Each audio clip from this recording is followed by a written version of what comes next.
Okay, another day, another vlog naman ta. Naglagaw gali kita dire sa ginatawag nga Skyran ng Tagaytay. So amo ni ang makita ninyo nga mga view kanami gid katama kag hindi man siya masyadong malamig kay siyempre is summer.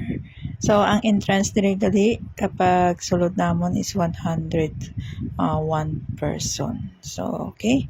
So maganda talaga dito ang kanilang mga views at mga rides nila dito. So ito ang tinatawag na Skyrun. Ano ba ang tinatawag na Skyrun sa Tagaytay? Yung mga rides nila. Lahat ng rides pwede ka dyan mag-rides. So siyempre naman magbayad ka dyan. Walang libre po. Kada rides mo may bayad. So ganun lang yon. So okay. So may nagtatanong sa akin kung taga saan pa ako. Siyempre ako po ay taga Capiz at yun naman pag taga Capiz ka pwedeng ka manglipat-lipat isobra pa sa airplane yan, diba? At sa Roro yan yung taga Capiz daw. Ay, joke lang. Siyempre tao po kami.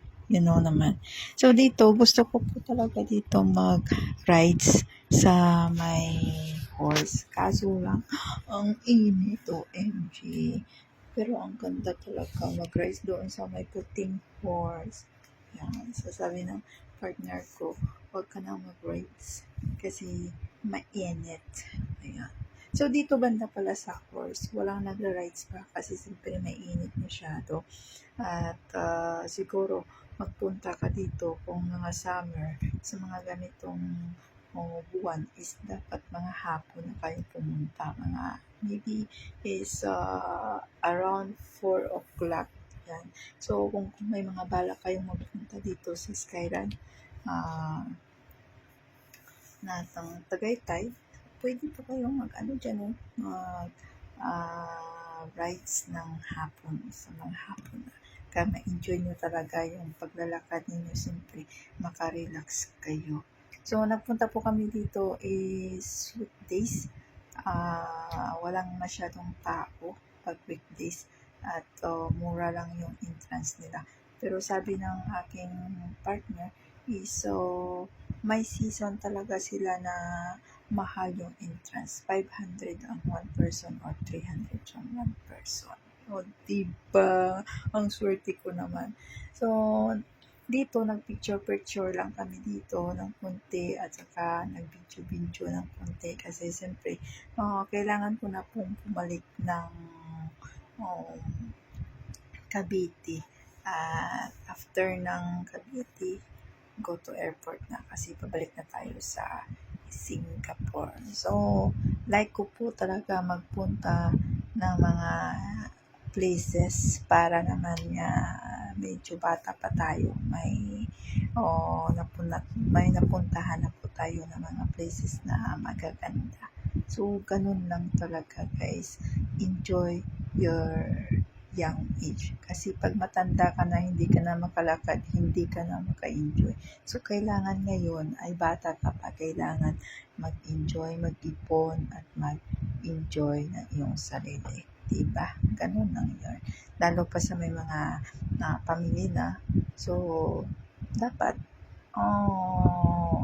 tipot ka sa iyong pamilya at saka mag-ipon tapos dalhin sila sa mga magagandang lugar na ma-enjoy ng mga anak ninyo ang inyong family bonding. So, ganun.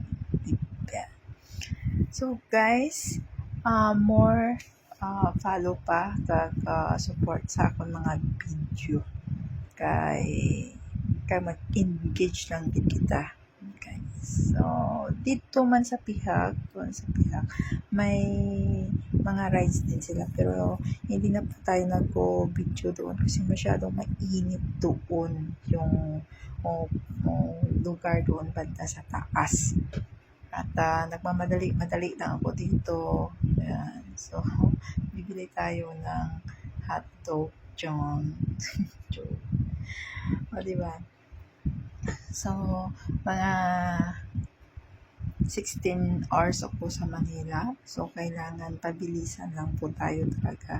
Kung gusto mo libot-libot sa Manila, kailangan pabilisan lang. Kasi yung traffic, hindi mo alam kung OMG yung traffic yung kalaban mo pag gusto mo punta ng mga lugar-lugar sa Manila, sa Luzon. Diba? Ganun lang. So, enjoy guys this video and follow for more. And thank you so much sa mga pagsuporta ninyo po. And hope you're not boring to watch this video. So, Skyrun is very nice and ma-recommend ko sa inyo pwede ninyong dalhin yung inyong mga anak dito. So, follow for more guys.